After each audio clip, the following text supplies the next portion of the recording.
Hola, muy buenas tardes. Bienvenidos a este conversatorio sobre arquitectura y matemáticas. Estamos muy contentos de tenerlos a todos ustedes aquí. Y entonces, bueno, el Instituto de Matemáticas y el Centro de Ciencias Matemáticas de la UNAM, en colaboración con sus respectivas áreas de divulgación, han generado este festejo por el Día Internacional de las Matemáticas 2021, que es un proyecto educativo y cultural dirigido a estudiantes, profesores y público general, donde queremos mostrar cómo las matemáticas contribuyen con un mundo mejor a partir de algunas opiniones de las y los matemáticos y las relaciones y aplicaciones de las matemáticas con otras áreas. Queremos dar las gracias a nuestras autoridades, el doctor José Seade, director del Instituto de Matemáticas de la UNAM, el doctor Abel Castorena, director del Centro de Ciencias Matemáticas, también de la UNAM, el doctor Aubin Arroyo, jefe de la Unidad Cuernavaca del Instituto de Matemáticas de la UNAM, y el doctor Rolando Jiménez, jefe de la Unidad Oaxaca del Instituto de Matemáticas de la UNAM. Y bueno, ya con eso vamos a presentar a nuestros ponentes del día de hoy y estamos muy agradecidos con cada uno de ellos. Primero, Sandra Sochi, que es del posgrado de arquitectura de la UNAM, es arquitecta y está especializada en diseño de interiores. Considera que el diseño y la arquitectura forman parte de un esfuerzo colectivo interdisciplinario que responde a las necesidades actuales y a las soluciones futuras gracias a un equipo colaborativo y productivo. Sandra se considera una persona que le interesan las ideas y conceptos innovadores, además de buscar desarrollar soluciones creativas y por esa razón su inquietud por las formas y la geometría están en todo lo que hace. Se encuentra actualmente estudiando el doctorado en la UNAM, en la Facultad de Arquitectura, donde su tema de investigación va de la mano y guía de los matemáticos. Bienvenida, Sandra. María del Río, que proviene de la Escuela Nacional de Estudios Superiores de la UNAM Morelia, de la ENES Morelia, obtuvo el título de matemática por la Facultad de Ciencias de la UNAM y el doctorado en Ciencias Matemáticas por la Facultad de Física y Matemáticas de la Universidad de Ljubljana. Realizó una estancia postdoctoral en el Instituto de Matemáticas de la UNAM y ha sido profesora a nivel licenciatura en la Universidad Anáhuac del Sur y en la ENES Morelia UNAM. Actualmente, María es la coordinadora del área de Ciencias Físico-Matemáticas y de las Ingenierías en la ENES Morelia UNAM. Y las áreas de interés suyas en las matemáticas son la geometría, las matemáticas discretas, el álgebra combinatoria y aplicaciones en estas áreas, además de la divulgación. Bienvenida, María. Qué gusto tenerte aquí. Pablo Rosell es parte del Instituto de Matemáticas de la UNAM en la sede de Ciudad Universitaria. Estudió matemáticas en la Facultad de Ciencias de la UNAM. Hizo su doctorado en Ciencias Matemáticas en la Universidad de Arkansas, FATV, en temas relacionados con teselaciones. Ha sido profesor de asignatura en la Facultad de Ciencias desde hace muchos años, donde suele dar clases de geometría analítica, geometría moderna y de vez en cuando algún seminario de geometría. Trabaja como técnico académico en la sección de publicaciones del Instituto de Matemáticas de la UNAM en la Ciudad de México, donde, entre otras cosas, realiza el diseño de portadas, hace maquetación, ilustraciones, diagramación y formación de libros que publica el instituto. Participa también en proyectos de apoyo a la docencia como tutor o guía en los círculos matemáticos que organiza el instituto y de cuando en cuando también participa como divulgador dando charlas para jóvenes de prepa. A Pablo le gusta hacer, crear y recrear. En sus ratos libres hace pan, saca el telescopio para ver y fotografiar la luna y los planetas, crea cosas de madera en su tallercito de carpintería, pretende recrear notas en su saxo o trompeta, muy mal, por cierto, y alguno que otro paso de baile que no sabe, pero improvisa. sean muy bienvenidos aquí. Es un gustazo tenerlos y las sesiones de ustedes. Por favor. Oigan, pues, bienvenidos, bienvenidas, joven Pablo, jovencita Sandra, jovencita María del Río. Qué gusto tenerlos por aquí en este espacio. Pues muy buenas tardes también a toda nuestra audiencia que nos está viendo desde distintos canales, desde Facebook, en el Instituto de Matemáticas, Centro de Ciencias Matemáticas, en Oaxaca, en Cuernavaca, en los institutos también, en las sedes del Instituto de Matemáticas y en los respectivos YouTube también. Entonces, pues los conversatorios, su nombre es, vamos a charlar, ¿no? Sobre este tema en particular, que es la relación que hay, esta intersección entre matemáticas y arquitectura.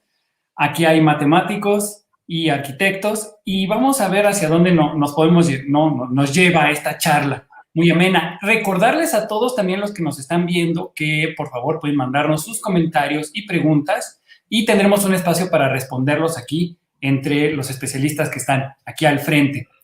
Entonces, pues como para quitar este hielo de principio, ya que los presentaron y todos estamos muy contentos, hace ratito vimos esta charla de Daniele sobre la arquitectura y el Renacimiento y todo lo que, con lo que llevó, ¿no? Estas maravillas, en serio, que hicieron estos personajes. Entonces, la primera pregunta, lo vimos ahorita en un pasado. Vamos a dirigirlo ahora un poquito hacia un futuro y a su perspectiva, hacia lo que ustedes consideran, lo que ustedes ven.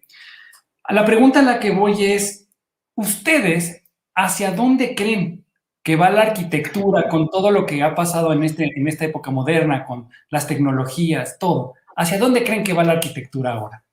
Les cedo y ustedes respondan como gusten. Safo. Bueno, yo primero saludo también, ya que no habíamos saludado antes. Gracias por invitarnos a este conversatorio y pues la verdad es un placer estar así en una charla tan amena con gente tan buena onda. Yo también quisiera zafar y dejarle a la arquitecta de este conversatorio que ella nos dé su opinión y quizás después les podríamos dar como Pablo y yo una opinión desde nuestra perspectiva matemática y con el antecedente arquitectónico que tenemos familiar nada más. Entonces, Sandra, ¿qué nos puedes decir tú sobre a dónde va la arquitectura? Bueno, igual, primero, muchísimas gracias por la invitación. Pues, hacia dónde va la arquitectura tiene muchas vertientes. Una, considero que es un camino siempre amigable al medio ambiente. En este tiempo ya debemos de pensar en innovación de materiales, ya debemos de hacer equipo con las personas que trabajan y se dedican a innovación.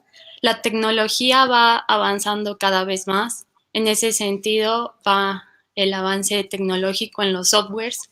Eso nos permite crear formas y geometrías. Bueno, en este caso, en arquitectura es geometrías, me refiero a las formas. Aquí va a haber una pequeña discusión de eso, ya más adelante yo creo, pero me refiero a formas, ¿no? A que tenemos diferentes formas de explorar y ya gracias a las herramientas digitales que hay y a los avances tecnológicos nos permite explorar aún más y tener hasta análisis de eficiencia energética. Otro punto que podría ir y hacia dónde está yendo, por ejemplo, poniendo un ejemplo de matemáticas y arquitectura, en la papiroflexia, ¿no? Si me fijo cómo se doblan esas piezas de papel, hay japoneses, sobre todo, que están dirigiendo su investigación en ese sentido para hacer refugios en colaboración con la ingeniería. Entonces, puede ir hacia muchos lados. También pues hay mucho estudio de modulaciones que se están pensando hasta fuera de la Tierra, ¿no? Para que ahí se construyan, pues, y se hagan talleres para la creación de estos materiales. Entonces, esa pregunta tiene muchas respuestas de hacia dónde va la arquitectura. Pues me ganaste a mí un poco, Sandra, porque, bueno, me robaste una parte, ¿no? Yo también estaba pensando que, o sea, así en sí, no sé a dónde va la arquitectura como tal. Yo soy matemática, me encanta la geometría, me encanta encontrarle la geometría a lo que sea que vea en el espacio y en particular, pues sí, ¿no? O sea, a los edificios o las construcciones que se hagan o lo que pueda encontrar en diseños, ¿no? Y sí, yo también creo que o sea, entre las discusiones que hemos tenido un poco preparándonos en el tema que queríamos platicar hoy, creo que yo coincidía con Sandra en la parte de la papiroflexia, o sea, toda la aplicación del origami o la manera en cómo volver algo más eficiente en cuanto a poderlo transportar o que pueda ser en su forma de reproducirlo, que sea una forma, que todo sea algo modular. Me parece que es algo que también se está reflejando ahorita, ¿no? O sea, justo en la plática que dio Daniele antes, que se fue muy al pasado y era ver como la perspectiva renacentista y como todos estos detalles que estaban puestos en todas partes, yo siento que ahora estamos buscando una manera de optimizar y buscar mejores materiales y algunas formas de manejarlo. ¿Tú qué opinas, Pablo? Yo opino que, no, a ver, creo que hay varias cosas que me pasan por la mente a la vez.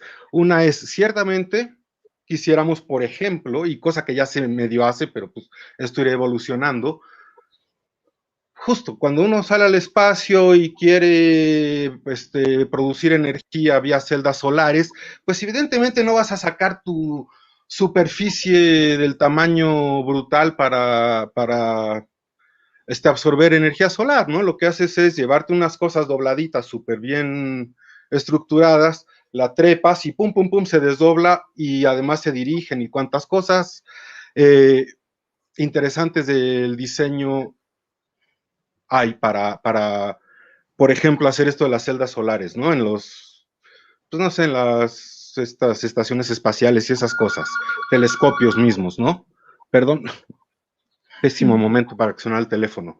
Y desde otra perspectiva, yo también creo que esa idea del hacia dónde va en el avance de materiales es algo que va de la mano de la arquitectura, pero que no es la arquitectura.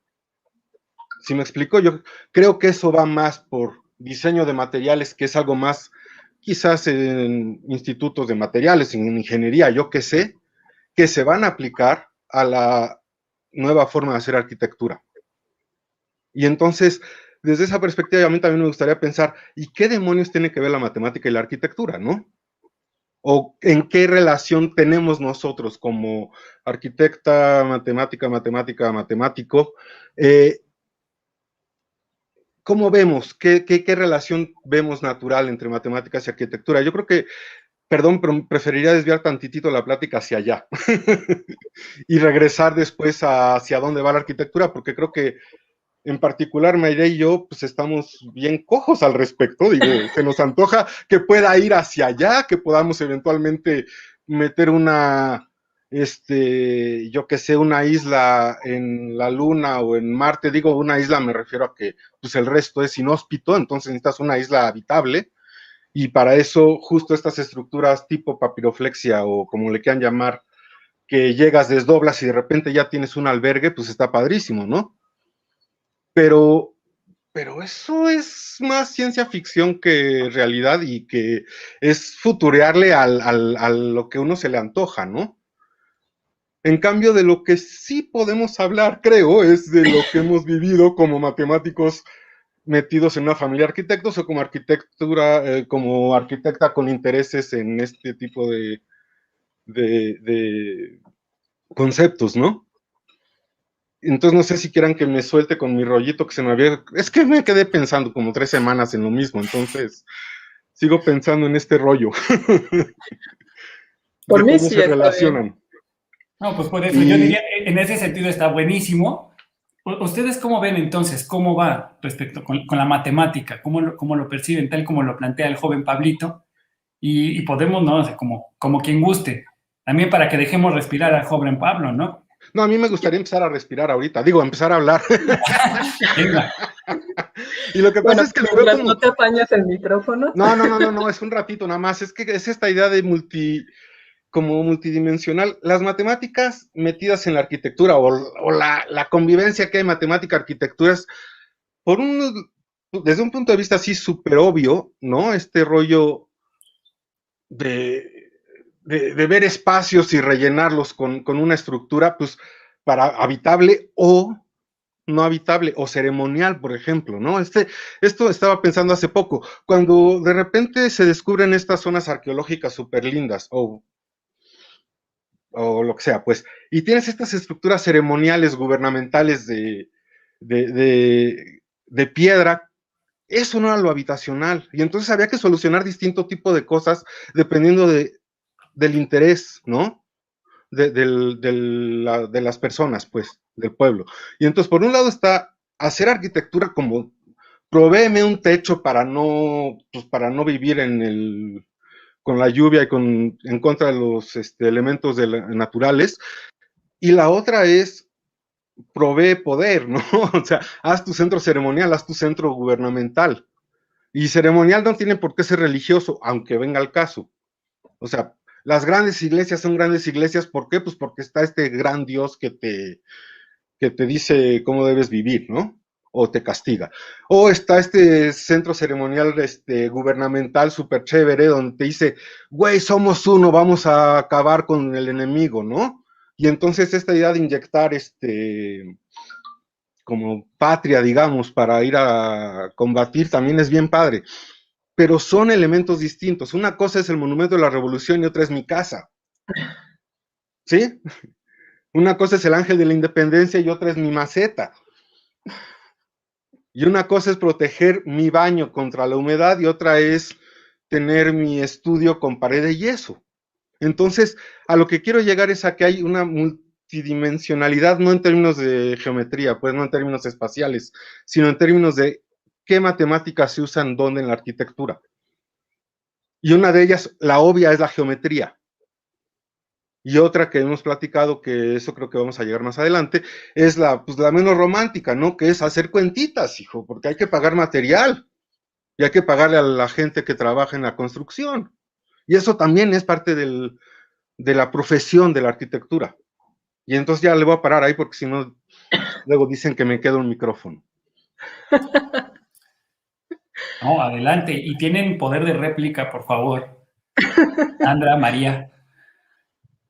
Sí, a mí me dejaste pensando, Pablo, porque sí, estoy totalmente de acuerdo contigo en que es muy diferente, o sea, hablar de la arquitectura y a dónde va todo lo de arquitectura, pues justo, ¿no? Tiene pues diferentes partes. Arquitectura son muchas cosas en las que se pudiera discutir, igual que en matemáticas, ¿no? O sea, justo aquí estamos queriendo enfocar un poco, o sea, más que nada por los intereses que tenemos los tres. Creo que nos hemos enfocado en lo que sería la geometría y la arquitectura, o sea, dónde cabe la geometría en la arquitectura o dónde cabe la arquitectura en la geometría, quizás, como en un ir y venir, ¿no? O sea, si pensamos siempre que desde la primaria nos presentan cuáles son las pirámides, también nos hacen referencia a las pirámides que están en Egipto, y entonces, pues ahí, o sea, tal cual como dices, las pirámides en Egipto no eran el lugar en donde iban a vivir, pero sí era el lugar en donde ya se mostraba el poder que tenían, ¿no? Entonces sí, estoy totalmente de acuerdo, igual las mismas construcciones que podemos encontrar aquí en México, ¿no? O sea, me gustó mucho tu ejemplo en irnos hacia la referencia de la parte arqueológica, y pues justo también a mí algo que me gusta de dónde cabe la geometría en la arquitectura, que es de las cosas que a mí más me han gustado y por la razón por la que yo he estado estudiando siempre geometría y que me encantan las simetrías. Desde pequeña buscaba sin querer yo como que las cosas fueran lo más simétrico posible, igual por lo cuadrada que soy.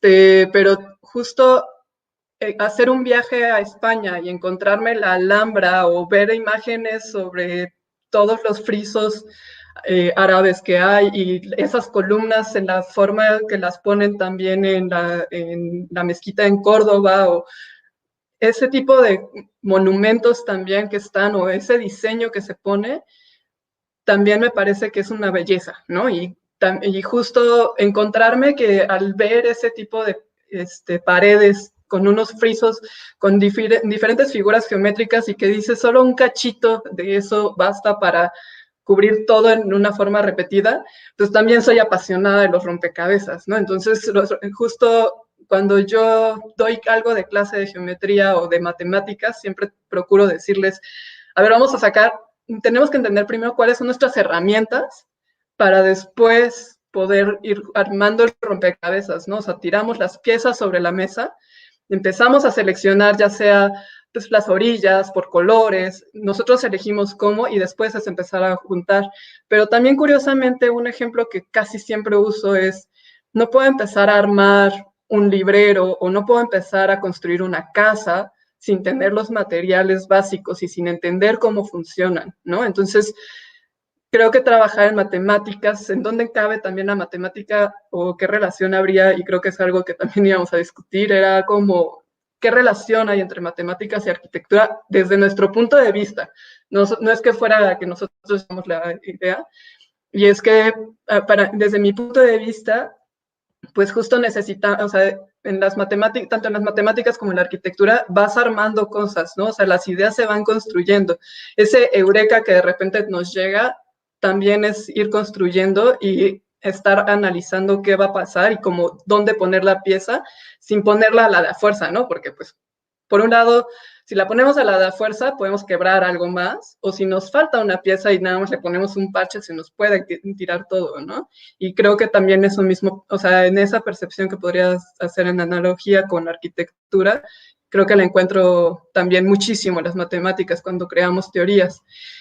Y pues no sé si Sandra quiere comentar algo también para que igual yo no me apañe tanto el micrófono.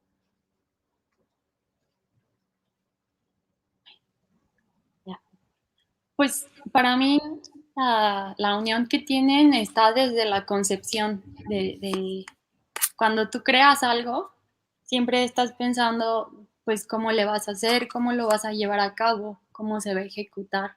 Desde ese punto, para mí estás haciendo matemáticas porque estás razonando cómo vas a hacer ciertas cosas de una manera estructurada y lógica, organizada. Entonces, desde que concibes y tienes esa idea hasta que la ejecutas, aplicas en todo momento matemáticas. Y no solo estamos hablando de la geometría. Ya cuando llegas a la cuestión de obra, pues ya entran, como dice Pablo, las cuantificaciones y ver cuánto material voy a usar y cuánto me voy a tardar y toda la planeación, ¿no? De la administración de obra, pero antes de eso y antes de la geometría está la concepción. Y para mí eso es muy importante, razonar es matemáticas y desde ahí estamos ligados.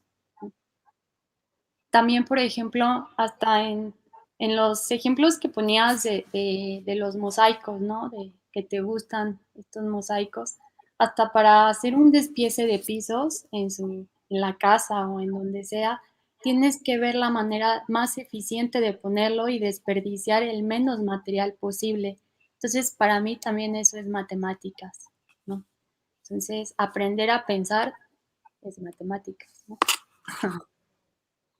Qué bonito, aprender a pensar.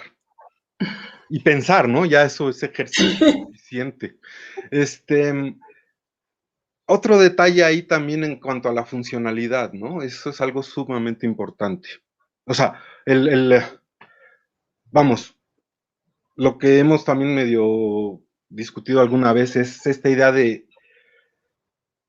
en algún momento estábamos pensando este rollo de la idea de las teselaciones o como eso después lo explica alguien más, pero bueno, cómo cubrir el espacio con poliedros de tal forma que se rellene y demás, y entonces tenga, por ejemplo, una función de crear conjuntos habitacionales vía cajitas, por ejemplo, vía espacios que modularmente puedo ir pegando.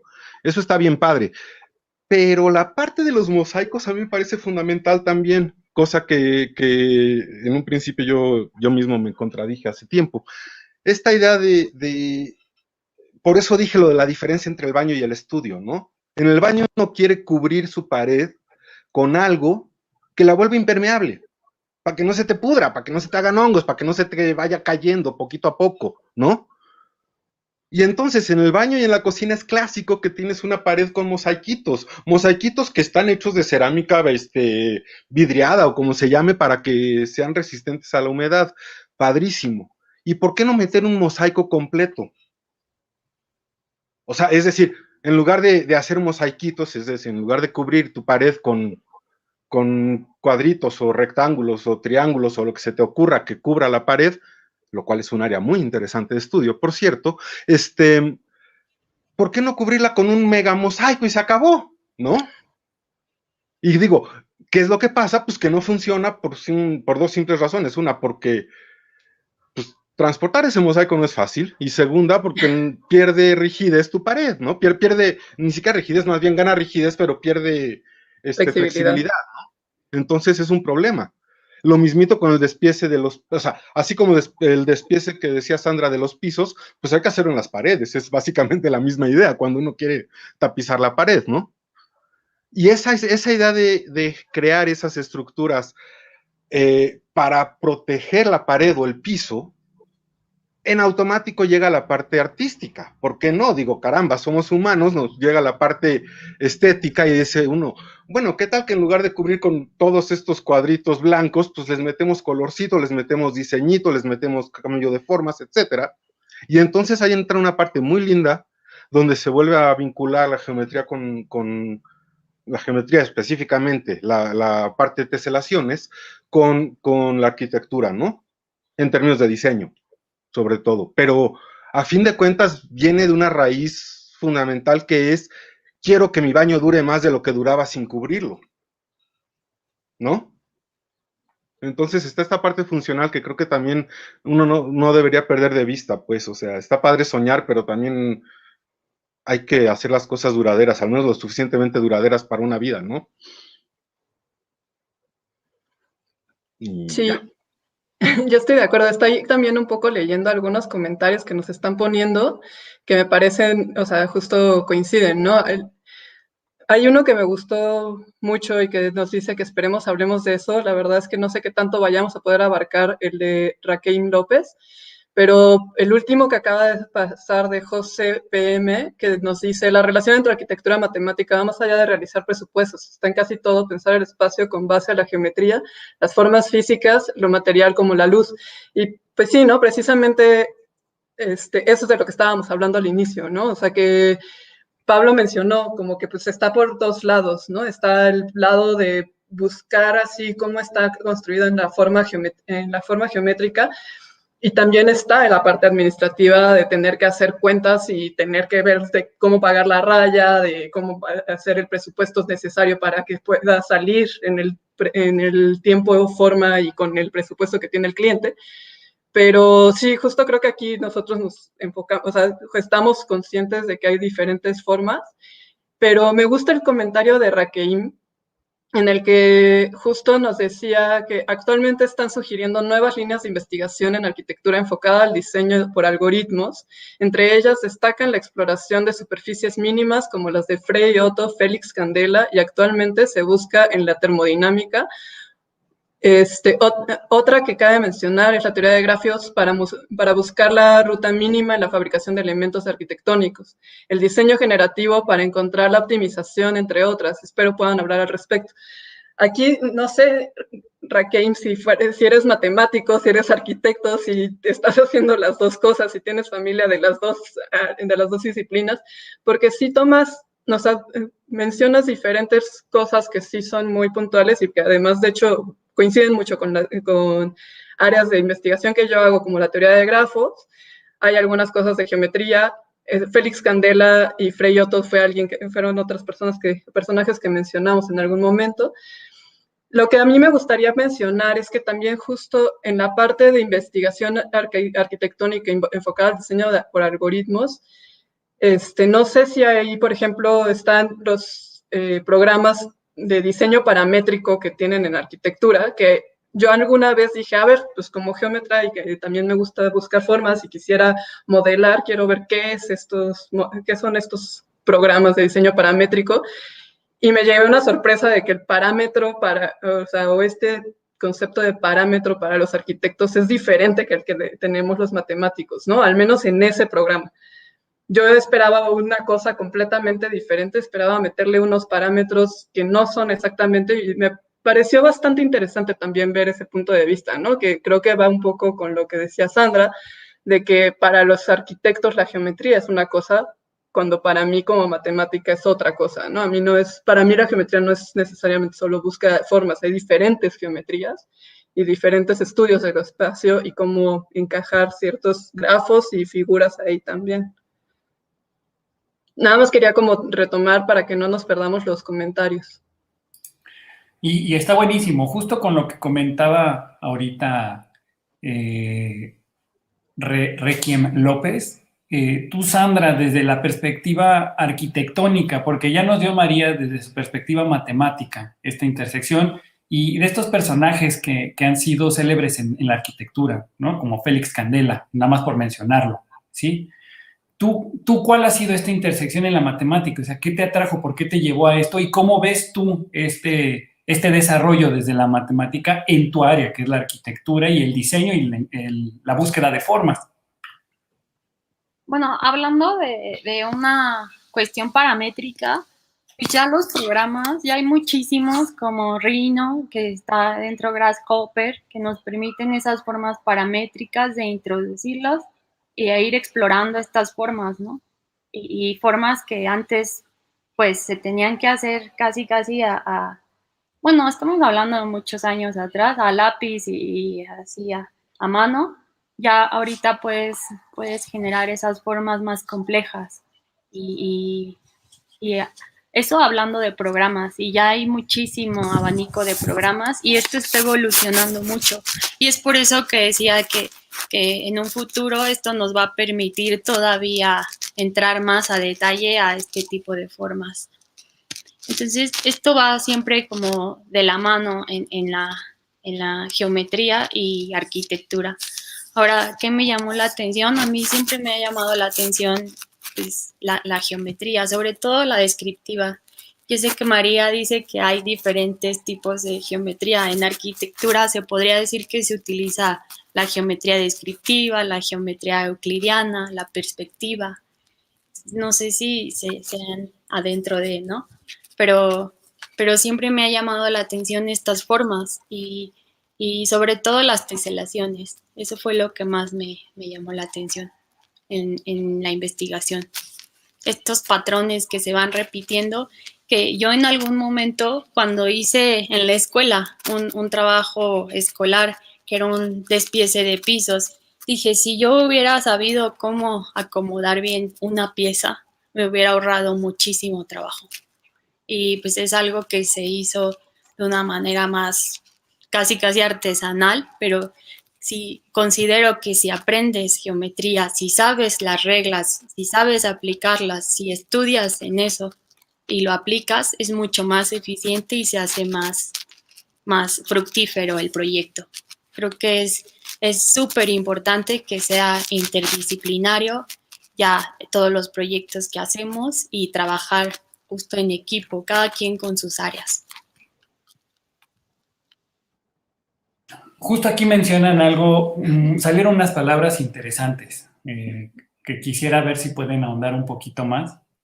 Han surgido durante la charla 2 puntos. Uno, hablar sobre teselaciones y el otro es hablar sobre frisos. Yo recuerdo mucho cuando veo frisos Montalbán, ¿no? Los frisos que se hicieron y que tienen, según yo, una función decorativa. Mitla, perdón, gracias, en Mitla. Gracias. Y en cuanto a los teselaciones, lo han dicho, como lo mencionaste ahorita tú, Sandra y María, en el Alhambra, ¿no? Entonces, las teselaciones y los frisos solo tienen esta función de ornato o las podemos extender todavía más y cómo podemos aprovechar ese conocimiento que yo creo que ha sido una relación intrínseca entre matemáticas y arquitectura. ¿Qué opinan al respecto? ¿Quién quiere comentar primero? Bueno, a ver, me he hecho yo y después... ¿querías hablar, Pablo? No, nada más un rapidín de que ya habíamos dicho que creo que esta idea de poder cubrir una pared con un material que proteja tiene una parte funcional en automático. De ahí que la quieras proteger con un conjunto de piezas que cubran la pared de forma linda, ¿no? Entonces ya tiene este doble papel de protección por un lado y de función estética por el otro, ¿no? Y ahí es donde viene no sé, es que no quiero tampoco quitarle la palabra a María completamente, pero viene el estudio, pues, de las simetrías, ¿no? Que presentan los frisos en particular, que nada más son tiras, a fin de cuentas, son cenefas, desde el punto de vista, desde el vocabulario de arquitectura, y las teselaciones, que no es otra cosa más que el mosaicado, ¿no? Entonces, si uno quiere cubrir con mosaicos una pared o un piso, pues lo puede hacer de muchísimas formas. Ahora, si uno lo quiere hacer de tal forma que se repita el patrón, entonces hay un cierto, ahí viene un área de matemáticas que a fin de cuentas es la cristalografía mandada al plano, que pues no es otra cosa más que buscar cuántos grupos de simetrías hay que preserven esta idea de hago un parche y ese mismo parche lo puedo ir repitiendo con traslaciones, ¿no? Y entonces de eso sabemos que son 17 grupos distintos, 17 formas distintas, pero dentro de esas 17 formas, cada forma tú puedes meterle decoracioncitas a tus piezas. Entonces hay una variedad brutal de eso, ¿no? Dentro de lo que podemos garantizar es que en la Alhambra sí se presentan los 17 grupos de simetrías de las teselaciones. En Mitla no es tan claro que estén los 7 grupos de frisos, entonces, bueno, nada más ese es como un dato cultural un poquito ocioso para muchos, pero que ahí traigo cargando en mi cerebelo desde hace muchos años. Entonces, ya, María, te toca. Está bien, María o gracias. Sandra, ¿no? Quien guste. Sandra, ¿quieres decir algo antes de que yo hable? Sí, solo algo rápido, ¿no? O sea, hablando de esta cuestión decorativa, estamos hablando en mosaicado y frisos. No creo que solo sea decorativa, yo creo que ahí se pueden abrir ciertas investigaciones y trabajar para hacer eficiencia de materiales y ver, o sea, a lo mejor se me imagina un programa donde pudiéramos meter este tipo de piezas, las medidas y que te den automático los cortes y todo lo que se debe de hacer de una manera más eficiente para ahorrar tiempo, material y pues obviamente dinero. Creo que sería algo interesante. Y en ese mismo sentido de lo que decía Sandra, de que pues no solamente es así como en la forma decorativa, yo pienso que de las teselaciones, esta palabra tan rara que estamos usando, que pues realmente es como cubrir un espacio con piezas y que estas piezas no se empalmen ni tampoco dejen huecos, o sea, hacer un rompecabezas es una teselación, cubrir el suelo, las paredes de azulejo, los 17 grupos que se encuentran en las paredes árabes, que de hecho también tienen un comentario que me parece interesante, en que justo es importante también mencionar que en la Alhambra, pues para los árabes solamente usaban estas figuras geométricas porque no podían por su religión, o sea, no pueden por su religión presentar figuras usando animales o personas para decorar. Entonces, es súper bonito encontrarse que en esta parte decorativa, que usan figuras geométricas, hayan conseguido cubrir todas las posibles maneras de poder cubrir el espacio con diferentes piezas, ¿no? O sea, que no nada más dijeron, voy a hacerlo pues cuadrado, voy a hacerlo triangular. Y otra parte que a mí me parece bonita es que no solamente, o sea, no quedándonos solamente en la parte decorativa de la Alhambra, y como decía Sandra, que no solamente es para allá, también podríamos hablar de teselaciones sobre superficies, ¿no? Y que también podría fijarnos como hacia algo estructural, o sea, unas geodésicas o el huevo de Londres, por ejemplo, cosas de ese estilo, ¿no? O sea, justo podemos ver cómo están dibujadas o se ve la estructura por triángulos o por de qué manera se puede ver, ¿no? Que justo por ahí también eran como algo que mencionaban en los comentarios de que pues también es ver de que, creo que fue el mismo que estaba, el comentario larguísimo que leí, que estaban diciendo que es como también para ver de qué manera puedes usar superficie mínima, área mínima, de qué forma puedes optimizar y también recubrir o construir algunas cosas que tengan una cierta estructura, ¿no? Entonces, buscar esta parte de teselación en la parte plana o sobre alguna superficie es súper común y lo encontramos por todas partes, ¿no? Pero justo, ¿qué otra teselación podemos? Y lo estaba mencionando por ahí también Pablo en algún momento, es así de forma modular y que las cajas, ¿no? O los ladrillos. Como si, o por ejemplo, los Boeings que conocemos de toda la vida, de que tienen su forma así con triángulos, que es una forma tetraédrica, ¿no? Como el que está mostrando Pablo justamente, ¿no? Este Boeing es así justo un objeto que tiene como el mínimo material posible para poder guardar el líquido suficiente para saciar nuestra sed, ¿no? Y además este no es un tetraedro regular, ¿no? No, todos sus lados no son iguales, porque justo si no, no podríamos encajarlo en las cajas, en las cubetas que traen los repartidores. Entonces, también es como buscar ese tipo de cosas como empaques, es a lo que voy, ¿no? O sea, no solamente es recubrir una superficie, sino también hay como una manera de empacar y poner, el cubo es el objeto geométrico en 3 dimensiones que conocemos mejor, porque es el que, pues, de cierta manera son nuestras 4 paredes, techo y suelo en la casa. Pero también hay otras figuras que también son interesantes que podríamos tener, ¿no? O sea, están las pirámides o están diferentes otras cosas y cómo esas podrían recubrir el espacio o cómo esas pueden estar representando alguna cosa estructural, por ejemplo.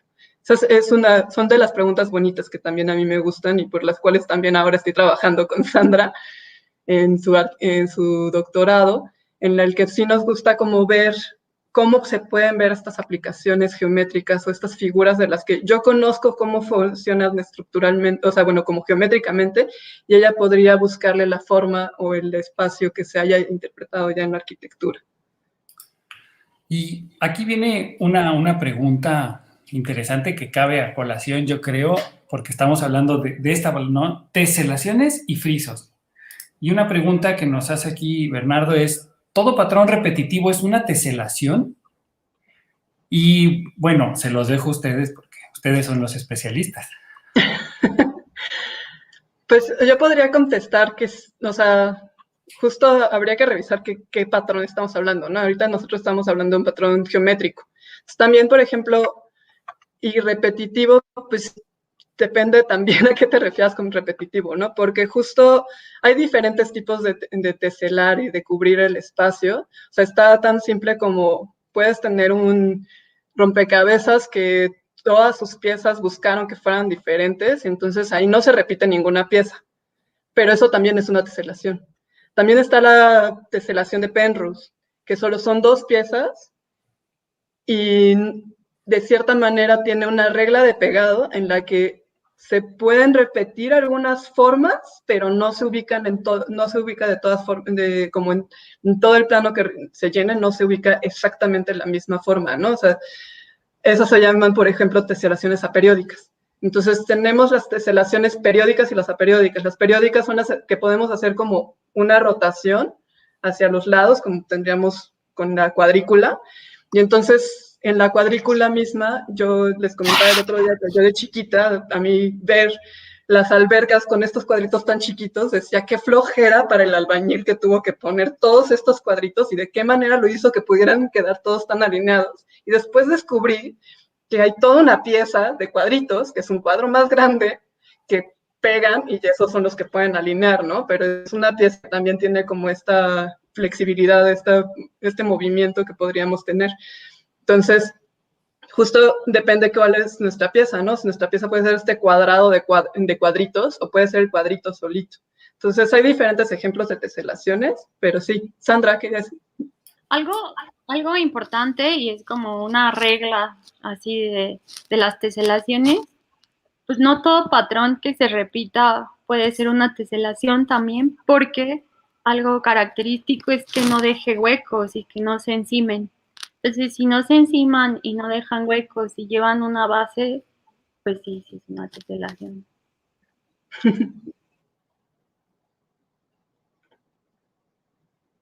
Y ante eso, pues vienen como muchísimas otras cosas que se disparan, ¿no? O sea, esto lo han dicho desde, otra vez nos quedamos en esta forma y sí mencionaron un punto crucial. Dijeron como tabiques, algo para la estructura. Y creo que esto está muy, muy adecuado con el comentario que nos hace aquí Giancarlos. Dice, como lo dice, ¿no? Incluso en la naturaleza encontramos formas geométricas que cubren un determinado espacio, pero cuyo fin en sí mismo no es ornamental, sino meramente estructural. Se me hizo un comentario bonito porque creo también que la arquitectura extrajo también de elementos naturales estructuras para formar. Ahorita me vienen a la mente incluso gente que ha estudiado esta combinación entre ornamental y estructural. Lo digo, por ejemplo, en el Parque Acuático de Beijing, que tiene una estructura que es un envolvente en burbujas, ¿no? Pero que se ve desde la naturaleza, pero encontraron algo. ¿Conocen algo al respecto en el tema o algo que nos pudieran decir al respecto? Van ustedes dos, yo ya hablé mucho. No, va Sandra. Sandra, ¿qué nos puedes contar? Pues el Centro Nacional Acuático de Beijing tiene una estructura, de hecho, de teselaciones. Y son teselaciones que estudiaron unos físicos que se llaman Warren Pailan. Bueno, ellos. Y estudiaron la espuma de jabón. Y entonces vieron que ese era el comportamiento de cualquier tipo de espuma, de hecho. Y ellos imitaron esa espuma en la estructura y es lo que está sosteniendo al edificio. De hecho, las vigas son de acero y cada viga es diferente. Entonces, es muy interesante ese proyecto y se supone que es de los más resistentes a sismo ahorita. Y también otra cosa que mencionan y creo que es importante, ese edificio innovó en material que es parecido al teflón, es como un acetato, es el grosor de un acetato que pusieron en la fachada y que lo inyectan con aire y pues es increíble cómo innovaron en el material. También algo importante que mencionabas es esta cuestión de la naturaleza y la arquitectura.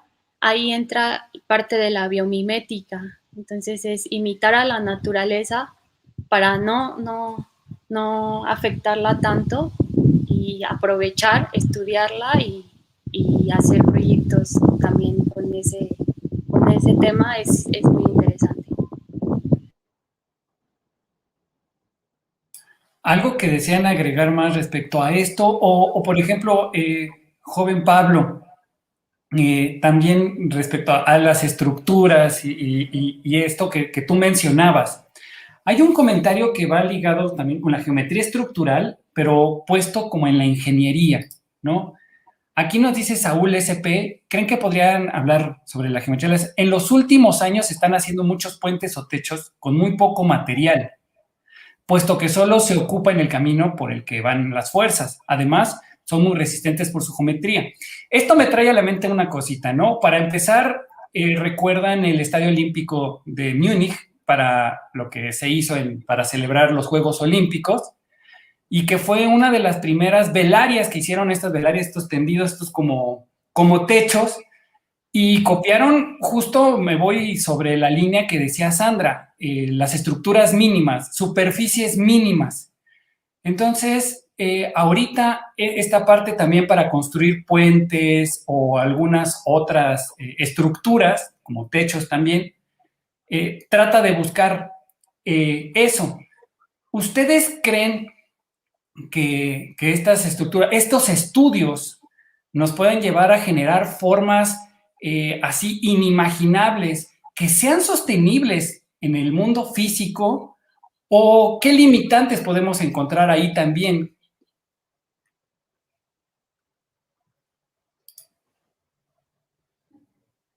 No sé. A ver, por ejemplo, las superficies clásicas, tipo las regladas como las que usó Candela en los hiperboloides para ciertas construcciones que se encuentran algunas en CEU y otras por Xochimilco y regadas por otros lados que están un poco tristemente abandonadas en la ciudad y fuera de la ciudad.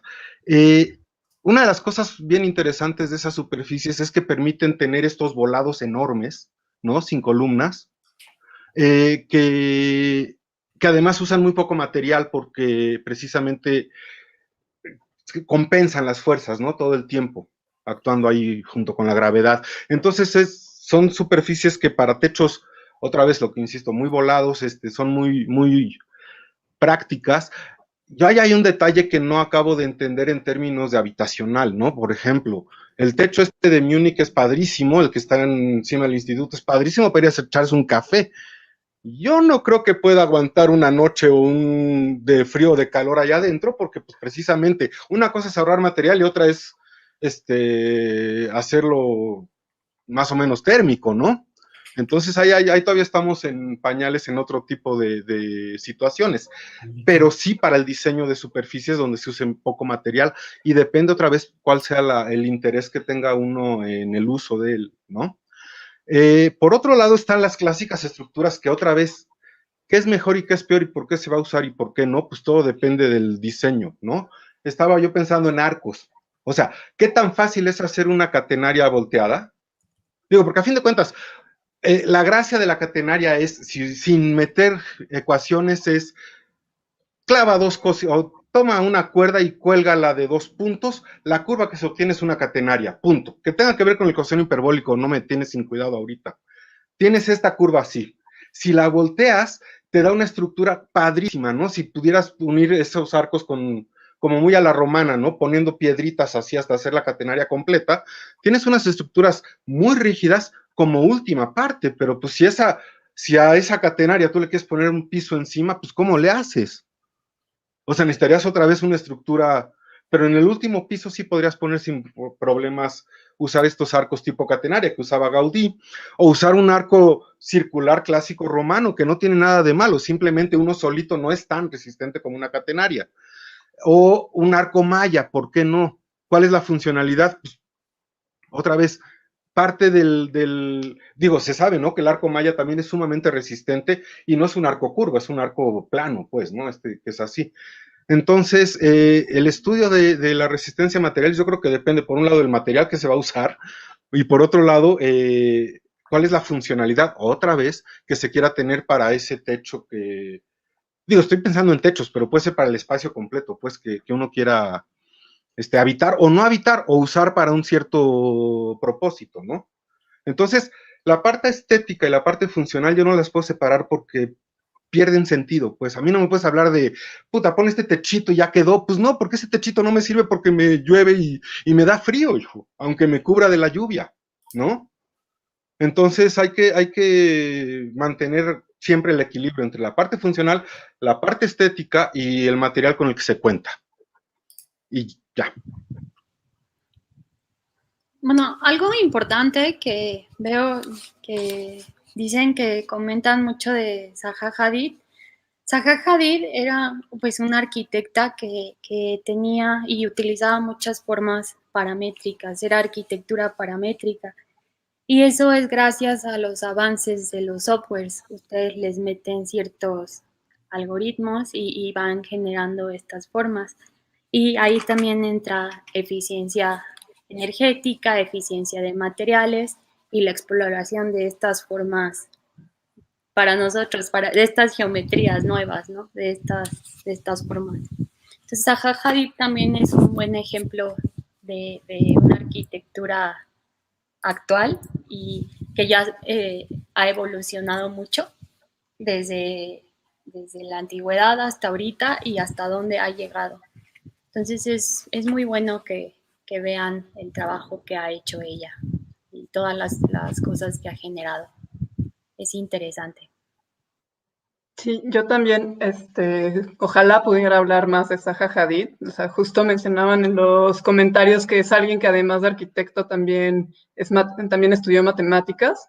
Entonces, justo por eso puede hacer estas cosas tan o sea, la parte paramétrica, ¿no? Y allí justo lo que creo que también daría un poco de combinación entre qué es la arquitectura paramétrica o cómo lo entiendo yo en el diseño paramétrico más que en la arquitectura paramétrica, porque no me quiero meter en si sé qué es arquitectura paramétrica, pero de lo que alguna vez leí que es el diseño paramétrico para usando estos programas como Rhino y Grasshoppers y cosas del estilo.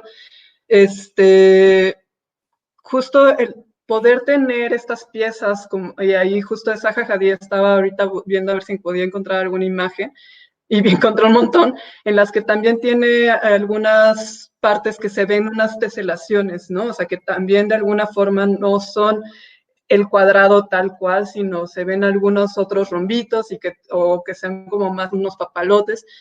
Y precisamente como dice Sandra, ¿no? Porque también usa esta parte paramétrica en la que el parámetro podría ser también cómo cubrir el espacio de una manera más óptima.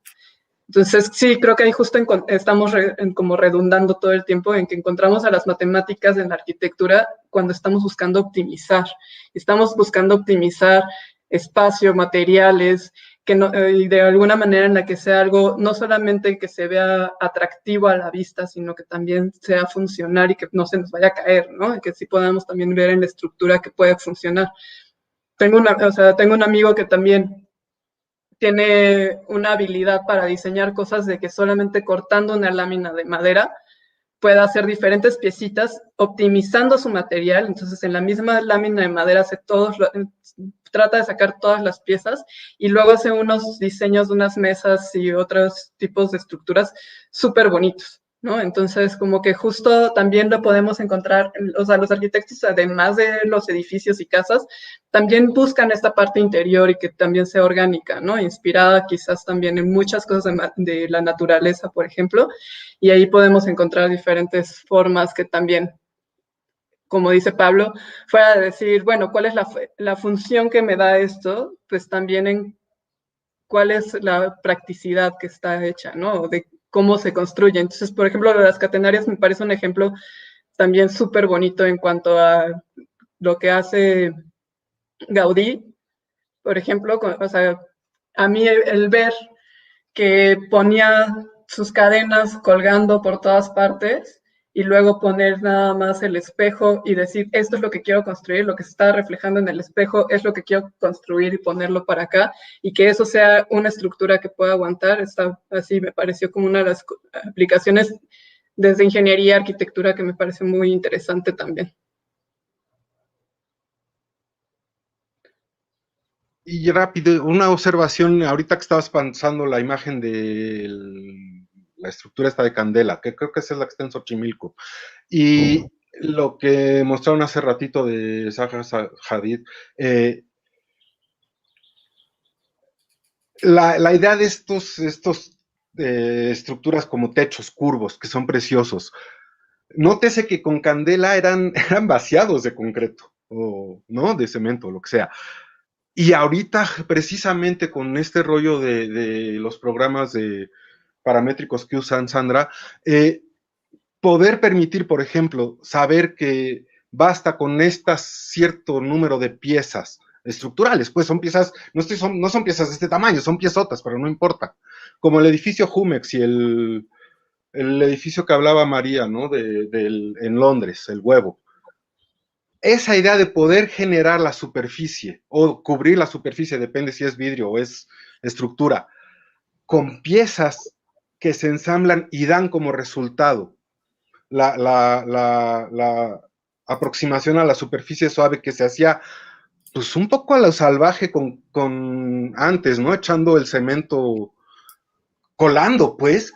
Wow, es un avance bien lindo en la construcción, porque de entrada me permite generar precisamente esas superficies súper lindas y llevármelas a armarlas allá, no a construirlas, a armarlas. Me llevo las piezas y las armo, ¿no? Lo cual puede ser una cosa mucho más, pues es un buen avance, pues, ¿no? Como en términos de construcción. Sí, es que algo importante que tenía Gaudí es que antes de hacer su obra, hacía sus experimentos en chiquito y exploraba y generaba. Entonces yo algo que sí, antes de cerrar, les quiero decir es eso, ¿no? Exploren, conozcan, estudien, vean esas formas, porque acuérdense, ¿no? Aprendan las reglas bien para que las puedan romper. Gracias. Yo creo que ese comentario puede cerrar, ¿no? Pues muchas gracias, en serio. Hay muchísimos comentarios, los felicitan muchísimo. Discúlpenos a todos los que nos han mandado comentarios y sus preguntas. Procuraremos responderlas, pero el tiempo apremia y se acorta muchísimo. Nos faltó tocar temas importantes también como la proporción áurea en la construcción, por ejemplo, detalles que se involucran. Aquí nos comentan...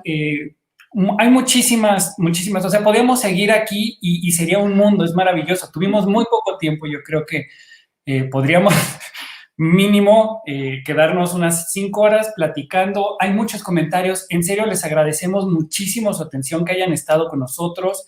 Del SUMEM, Clara nos ha mandado muchísimas preguntas. Discúlpanos, Clara, si no pudimos responder a todos y a todas aquellas que nos mandaron eso. Y bueno, agradecerles nuevamente a Sandra, a María, a Pablo, la oportunidad de compartir este espacio con nosotros aquí en el festejo por el Día Internacional de las Matemáticas 2021 y que este sea el primero de muchos, ¿no? Y también que vengan muchas otras cosas. Invitar a toda nuestra audiencia a que por favor sigan, ¿no? Percibiendo el mundo desde todos los ojos posibles. Y ahorita denle la oportunidad también al matemático para ver el mundo de otras formas. Muchas gracias. ¿Quieran comentar algo más? Palomita. Ay, Pablo, sí. Sí, yo nada más quería ¿Sí? agradecerles la oportunidad de haber estado aquí. Ya no me dio chance porque pues, me prendí, como siempre me pasa. Y la verdad es que les quiero agradecer muchísimo. Gas de gracias por la invitación. Muchísimas gracias por la invitación. Un gusto. Sí, yo también agradezco que nos hayan invitado, disfruté mucho este conversatorio y también agradezco mucho como todos los comentarios que nos están haciendo, ¿no? Yo también estuve tratando de revisarlos todos y ver qué más podríamos de comentar, pero como dice Gas, eran una infinidad y el tiempo es limitado, tristemente, pero si podemos luego regresar a las sesiones, pues con gusto. Si hay textos, pues esperemos también. Muchas gracias a todos. Bueno, pues muchas gracias a ustedes tres que han hecho de esta plática una sesión muy agradable de intercambiar cosas y eso lo vemos con la cantidad de comentarios que tenemos en el YouTube y en el Facebook. Les agradecemos a todos tantísimo estar aquí y estar celebrando con nosotros el Día Internacional de las Matemáticas desde este evento que hemos generado en el Instituto de Matemáticas de la UNAM y el Centro de Ciencias Matemáticas de la UNAM también. Los invitamos, este es el primer sábado de 3, pero además también tenemos cosas el domingo 14, que es el Día Internacional de las Matemáticas específicamente, y tenemos un montón de otros eventos, en particular el siguiente, los esperamos el siguiente miércoles 10 a las 4 de la tarde con ¿Cuál es la forma del universo?, que tendremos esta primera charla del ciclo Matematices, y para más información pueden consultar nuestra página que ya se está saliendo aquí en el cintillo, aquí abajo, entonces ahí la dejamos. Muy buenas tardes, que tengan buen provecho y muchas gracias por estar aquí. Hasta luego. Gracias. Gracias. Hasta luego. Gracias.